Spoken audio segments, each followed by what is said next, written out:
مذهبنا يتصدر دوم وقائده جعفر، عند الباري مقبول، عند الباري مقبول. السلام عليكم ورحمة الله وبركاته. أنا شيعي جعفري، من حقي أن تكون جميع معاملاتي وفق قانون الأحوال الشخصية الجعفري.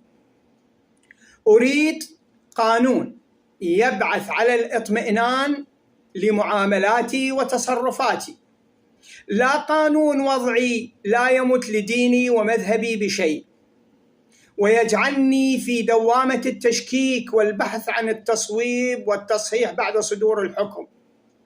فمن حقي كشيعي جعفري أن يكون زواجي وميراثي وطلاقي وجميع معاملاتي وفقا للمذهب الجعفري. فالقانون الوضعي المعمول به يجعلني في مخالفات شرعية وشبهات، ويجعلني في صراع نفسي دائم. إذن قانون الأحوال الشخصية الجعفري هو الحل.